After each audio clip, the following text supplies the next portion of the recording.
Newborns are totally and completely dependent on their caregivers. They cannot talk to tell us their needs. However, scientists have found that babies do have some pretty amazing ways to communicate what they want and need. A baby's unique language can tell his caregivers when he's hungry, when he is scared or lonely, when he needs to be comforted, and when he just needs to be close. Learning this language can take a little time and patience, especially since babies' cues are a little more subtle right at first.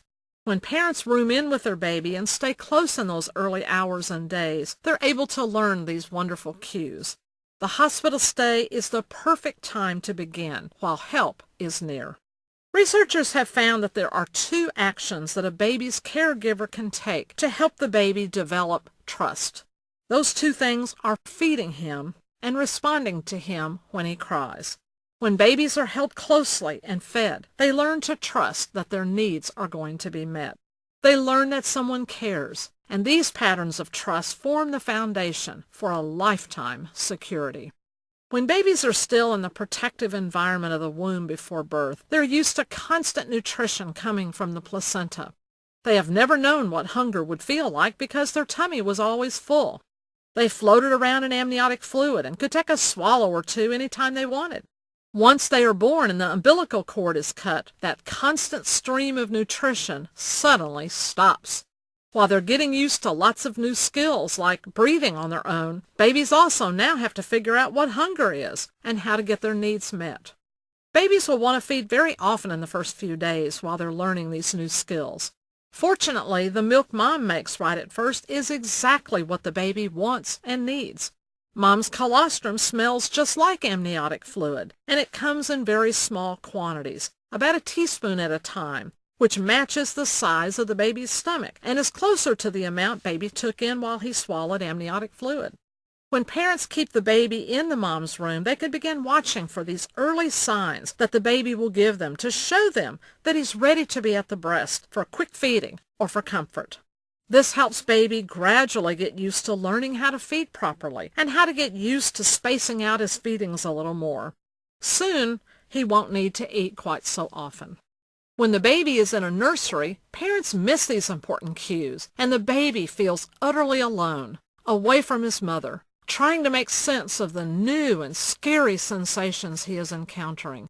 This is one reason babies kept in a nursery cry more.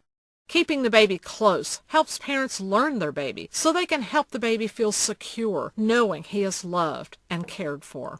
Parents can watch for the earliest cues, the signs that baby is getting ready to want to be at the breast. These might occur while the baby is still sleeping.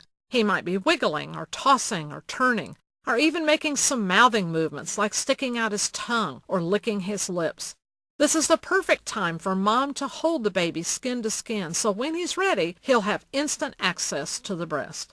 If these getting ready cues are ignored, however, baby will start to intensify his behavior. He's starting to feel a little frustrated now, so he might frantically suck on his hand if it's near his face and turn toward anything that comes near his mouth. He may turn his head rapidly from side to side or suck on his hands and fingers. If these more intense cues are ignored, the baby will become very agitated. He will make louder noises and grunt. His face might turn red. His stress levels are now rising, and he is telling his parents, "I need help here." If these cues are ignored, baby will become extremely distressed and begin to cry. Cry is a sign of distress. It's baby's way of saying, "Someone, rescue me, save me." When a baby becomes this distressed, he also becomes disorganized, and he doesn't know quite what to do. His arms and legs might flail about. His face will be bright red, and his heart rate has gone up. It might take 20 minutes or so for the stress levels in his body to leave his system. That's why it's best to try and calm the baby by holding him skin to skin for a while before trying to feed him. If parents wait until the baby is this mad before trying to feed him, babies will soon stop giving those earlier cues. That's because they're learning quickly that the only way to get their needs met is to cry.